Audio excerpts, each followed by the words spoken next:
What's up, guys? All right, today we are going to be going over Seneca's letter. This is letter 17 and is on philosophy and riches. And we're just going to jump right into this here. And yeah, I know the last couple of videos had some audio problems left, right. I fixed it. Thank you guys for pointing that out. In the future, we shouldn't have those issues. All right. He says here in verse 1, cast away everything of that sort if you're wise. Nay, rather that you may be wise, strive toward a sound mind at top speed and with your whole strength. If any bond holds you back, untie it or sever it. But, you say, my estate delays me. I wish to make such disposition of it that it may suffice for me when I have nothing to do, lest either poverty be a burden to me or I myself a burden to others. Okay, so what is he saying here? All right, so he'll go more into this, but he's saying here, look, whatever you got, whatever you think that you have possession wise, all right, and you're striving for, don't worry about that so much. Okay. In fact, he's saying if you're wise, you're not gonna worry about that. Like it's not gonna be. I'm not saying that you have to completely get rid of it, but it's not gonna be so meaningful to you. In fact, as you do this, you will become more wise. Right? He's saying, look, what you should be striving for, and the thing that you don't have time to worry about, other stuff, is that you need to quickly take your whole strength and go towards having a sound mind, which is to study philosophy, to focus on that. All right. And he says, if anything is holding you back from that, untie it, sever it. Okay. Because this is the greatest thing in life. This is the most important thing. And then if someone's making the argument, he's saying, well, if you say, okay, well, my estate delays me. I need to set this up. I need to have a retirement. I need to make sure that when I'm retired, that I'm not in poverty or burdens to someone else. And so he's going to address that here in verse 2. He says here in verse 2, you do not seem, when you say this, to know the strength and power of that good which you're considering. You do indeed grasp the all-important thing, the great benefit which philosophy confers, but you do not yet discern accurately its various functions, nor do you yet know how great is the help we receive from philosophy in everything, everywhere. Okay? So he's saying here, look, you still don't get it. Like if you're saying this, if you're arguing this, you're not getting it. You really don't understand how important this is, how important mindset is, how important the philosophy is. This is what you need to understand. All right, he says, how, to use Cicero's language, it is not only succors us in the greatest matters, but also descends to the smallest. Okay, take my advice. Call wisdom into consultation. She will advise you not to sit forever at your leisure. All right. So again, what is he saying here? Okay. He's using a quote from Cicero, and he's saying it not only succors us in the greatest matters, but also descends to the smallest. So let's look up this language here, because there's no shame in doing that. All right. And it says assistance or support in times of hardship or distress. So it not only provides us assistance and support in times of hardship or distress and the greatest matters, but also descends into the smallest. So, and then he says, take my advice, call into wisdom and consultation. She will advise you not to sit forever at your leisure. So he's saying that, look, the wisdom that you gain from philosophy, it doesn't just apply to the big stuff. It applies to every single small thing. And so you should spend less time looking at the money, which is not so important, and instead spend it on philosophy, right? He says in verse 3, doubtless your object, what you wish to attain by such a proponent of your studies, is that poverty may not have to be feared by you. Okay, this is a really important point here. Okay, but what if it is something to be desired? Riches have shut off many a man from the attainment of wisdom. Poverty is unburdened and free from care. When the trumpet sounds, the poor man knows that he is not being attacked. When there is a cry of fire, he only seeks a way of escape and does not ask what he can save. If the poor man must go to sea, the harbor does not resound, nor the wharves bustle with the retinue of one individual. No throng of slaves surrounds the poor man, slaves for whose mouth the master must cover the fertile crops of regions beyond the sea. Okay, so let's break all this down. This is really good here, okay? What he's saying is this. Look, all right? You are saying to me that I need to postpone my studies. I cannot study philosophy. I don't have time for this because I got to take care of my financial stuff. Okay.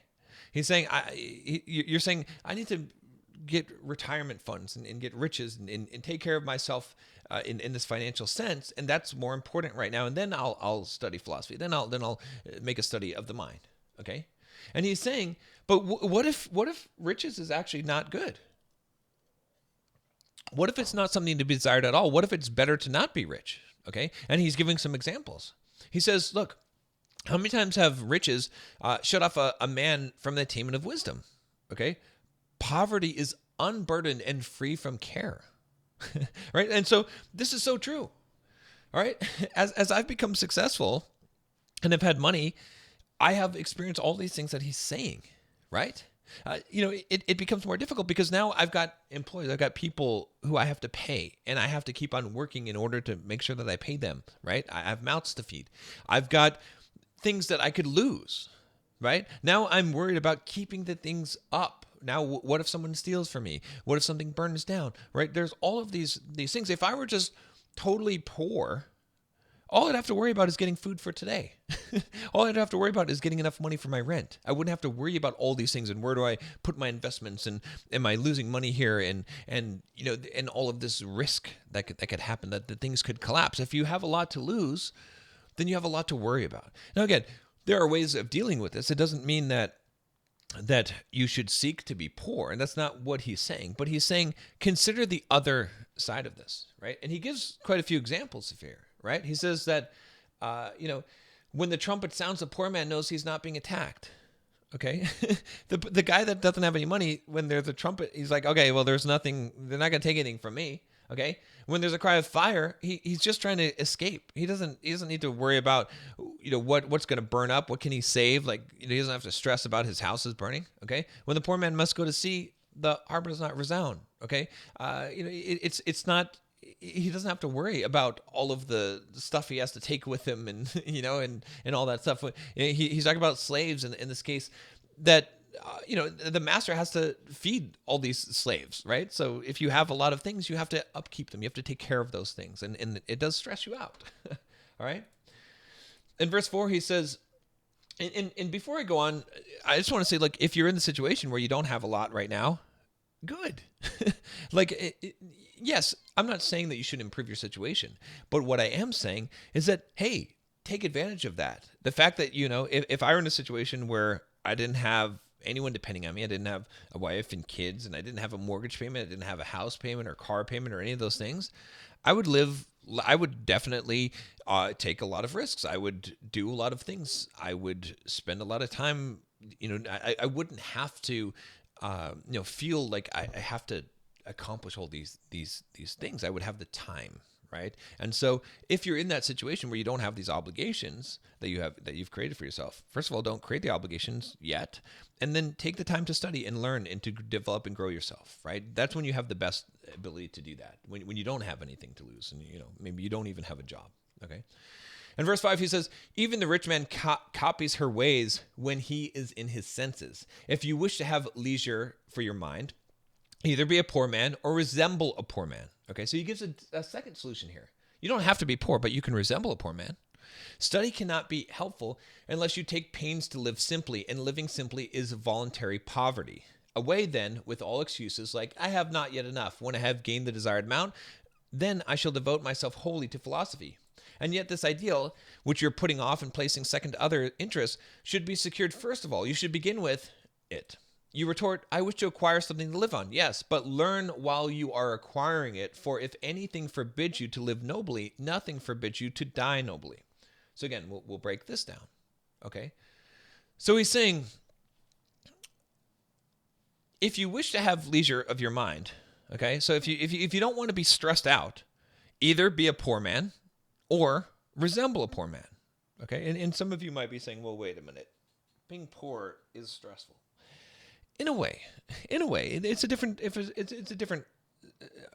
kind of stress. But if you're just helplessly poor, and there are times where I wasn't necessarily poor, but I just worked a 9-to-5 job, and all I did was I went to work, do my work, go home, play World of Warcraft, on the weekends, play some video games, whatever it is, have fun, have Christmas break, have vacations, have stuff like that, and sometimes I kind of envy that life that I used to have, right? Not that I would go back to it, but because it was simple. Because I lived like a poor man in a sense, right? In the sense that I didn't have a lot to worry about. It was kind of stress free, right? I wasn't a rich man, okay? But he's saying that you could resemble a poor man, okay? So, and how can you do this? Well, he's saying that study cannot be helpful unless you take pains to live simply. So you have to actually choose to live simply, and living simply is voluntary poverty. So what does that mean? Okay, so it means this. It means that you just live way below your means, right? If you live way below your means, you wouldn't have to worry, right? You wouldn't have to worry about all this stuff. The stuff that you have will be great, but you don't need all that stuff, right? What happens is you get a car, and you get a car payment, and you get a house, you get a house payment, you get all of these things that you get credit card debt, and you know how many of you are living in that state right now? Stop it. That's why you're stressed out. Like if you just lived as if you were poorer than you are, you would be a lot more happy and have a lot less stress. Okay, and he says here that I don't want these excuses. Like you keep on saying, I don't have enough yet. When I've gained enough, then I can devote myself to philosophy. He's saying, look, you're putting off the thing that's most important. What's most important is developing your mind. The money, that's not as important. In fact, I would say that as you develop your mind and your philosophy, it will make it easier for you to make money because you'll have wisdom. All right. And he says that, you say that when you've got that amount, then you'll study. And he's saying that, look, you should actually be doing it as you're gaining, right? If you say, I wish to acquire something to live on, yeah, but okay, while you're acquiring something to live on, learn, okay? While you're acquiring it, okay? Because if anything forbids you to live nobly, right? So if something's stopping you from living the way that you're supposed to live, then for sure you're not going to die nobly, okay? And part of the thing that you should be learning to do is to learn how to die in life, right? This is a very important Stoic concept. Verse 6, he says, there is no reason why poverty should call us away from philosophy. No, nor even actual want. For when hastening after wisdom, we must endure even hunger. Men have endured hunger when their towns were besieged, and what other reward for their endurance did they obtain than that they did not fall under the conqueror's power? How much greater is the promise of the prize of everlasting liberty and the assurance that we need fear neither God nor man? Even though we starve, we must reach that goal. Okay, so let's break this down. There is no reason why poverty should call us away from philosophy. Okay, this is true. No, nor even actual want, right? Okay, so he's saying like you could be poor and you could still study philosophy. Don't, if you value that as something, don't say I need to have a bunch of money first and then I'll have the time to do it, because you're not going to have the time to do it. And you're never going to have the money to do it. All right. He says, when hastening after wisdom, okay, so when after going after wisdom, we must endure even hunger. So look, if you want to be wise, make the choice to be wise. You're gonna have to make a sacrifice. Maybe you're gonna have to be hungry. Maybe you're not gonna be able to get all the things that you want, but you'll gain wisdom, right? Wisdom has a price. Right? Men have endured hunger when their towns were besieged, and what other reward for their endurance did they obtain than they did not fall under the conqueror's power? So he's saying that, look, people have gone through shit. People have been hungry for no reason, right? Their towns were besieged. They didn't get anything from it, except that maybe they didn't fall under the conqueror's power, right? They didn't get conquered, okay? But they had endured hunger. So why not endure hunger for a good reason, right? That's what he's saying here. How much greater is the promise of the prize of everlasting liberty? Okay, so this is what philosophy will give you, the study of this, of improving the mind. Everlasting liberty, the assurance that we need not fear neither God nor man. So you don't have to fear anyone, okay? Even though we starve, we must reach that goal. So it's the most important thing. Verse 7, he says, armies have endured all manner of want, have lived on roots, and have resisted hunger by means of food too revolting to mention.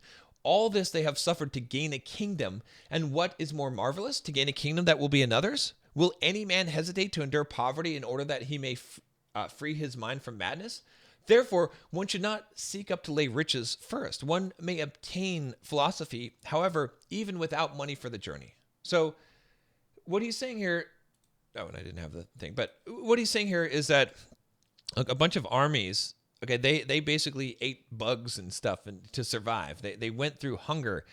They did stuff in order to gain a kingdom that isn't even theirs. It's going to be the king's. Okay. So these armies made this sacrifice, right? So why would you not endure poverty? Because these guys basically endured poverty, right? They went through extreme things in order to conquer some land, in order for some king to rule over it, not even for them to benefit, wholly from that thing. So why wouldn't you endure poverty? Why wouldn't you go through some suffering, and be poor in order to free your mind from madness? Okay. And he said that you shouldn't seek to get the money first. Okay. You can attain philosophy without money. You don't need money for the journey. You don't. In fact, sometimes it's better to not have it. In verse 8, he says, "It is indeed so. After you have come to possess all other things, shall you then wish to possess wisdom also? Is philosophy to be the last requisite in life, a sort of supplement? Nay, your plan should be this. Be a philosopher now, whether you have anything or not. For if you have anything, how do you know that you have not too much already? But if you have nothing, seek understanding first before anything else." Okay, so again, we'll break this part down. All right, so he's saying this. This is what he's been saying the whole time. So after you've gotten all this other stuff that you want, right, is it then that you're going to now want wisdom? Okay. Is philosophy going to be the last thing that is sort of a supplement to your life? No. That's stupid. This is what your plan should be. Be a philosopher now. Okay. Study the mind now. Study psychology now. Okay. Develop your mindset now. Okay. Whether you've got money or not. For if you got some stuff, how do you know that you don't already have too much, right? Until you develop your mind, until you are able to be at peace with yourself, you might not, you might already have way more than you need. You don't even know. Okay. But once you become wise, then you'll be able to see that. But if you've got nothing, then first seek understanding, right? So that you can understand everything before you do anything else. And verse 9, he says, "But you say, I shall lack the necessities of life. In the first place, you cannot lack them, because nature demands but little, and the wise man suits his needs to nature. But if the utmost pinch of need arrives, he will quickly take leave of life and cease being a trouble to himself.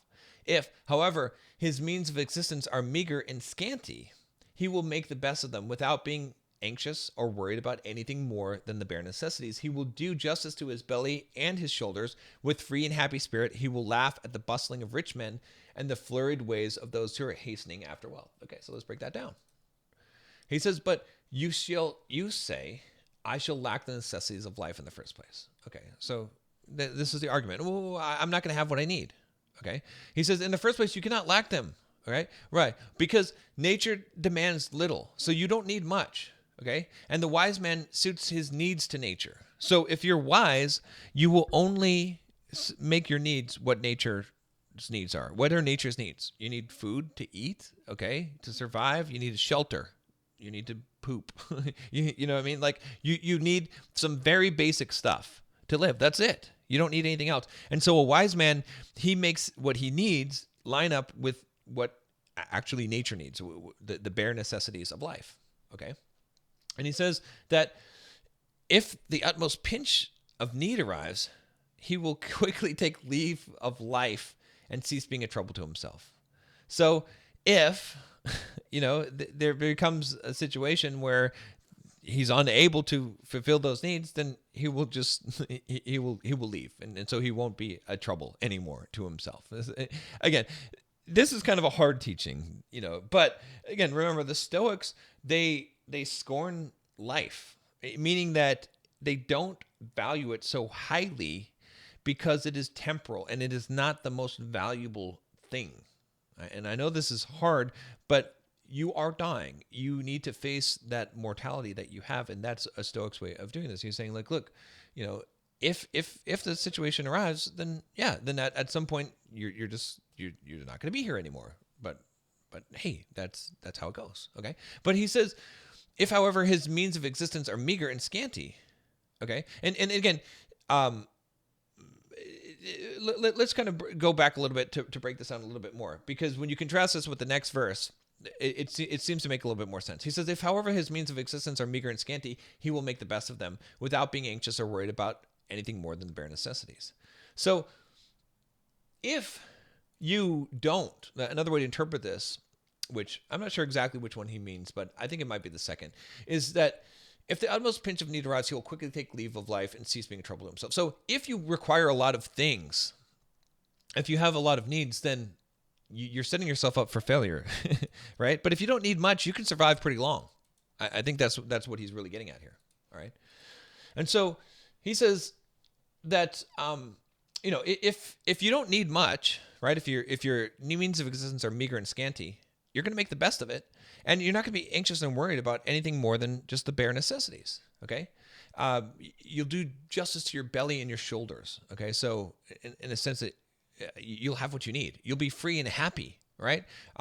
He will laugh at the bustling of rich men. So you'll be able to laugh at people who are wasting their time trying to make all this money when they don't have the bare necessities. They don't have the basic things that are going to make them happy in life, and the flurried ways of those who are hastening after wealth. All right. So at verse 10, he says, "And say, why of your own accord postpone your real life to the distant future? Shall you wait for some interest to fall due, or some income, or your merchandise, or for a place in the will of some wealthy old man, when you can be rich here and now?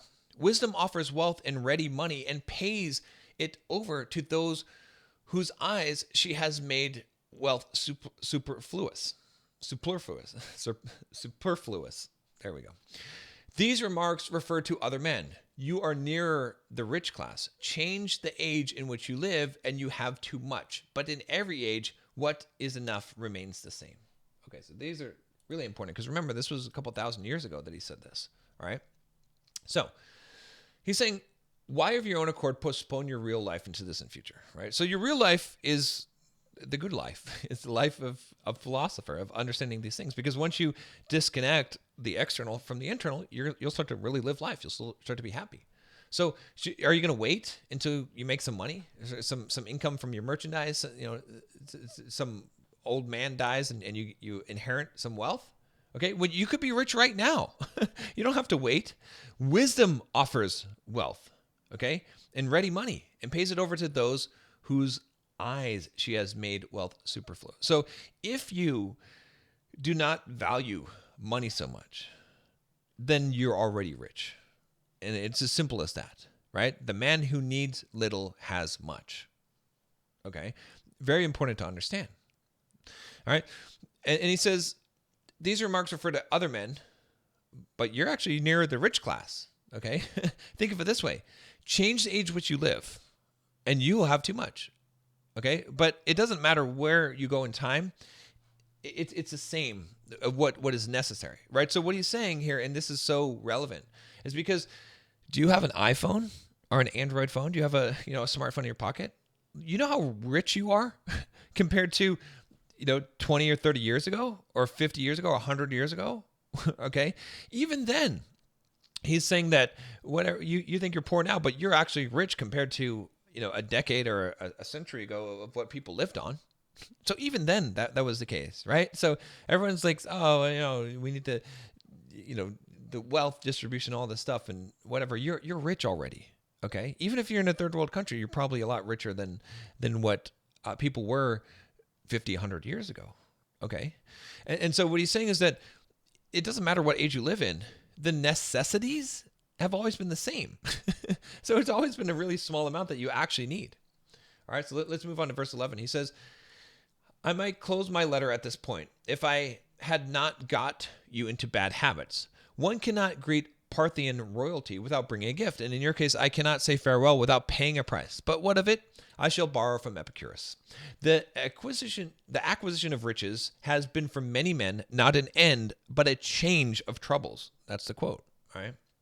So let's read what he says in verse 12.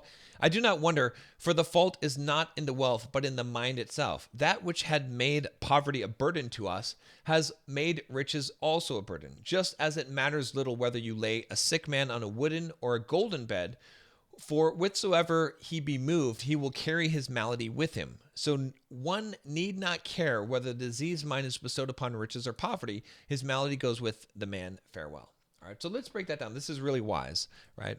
Seneca has a way with words of giving these analogies here. And so he's saying, okay, obviously he closes every letter with some piece of wisdom from someone else, and this time he's chosen Epicurus.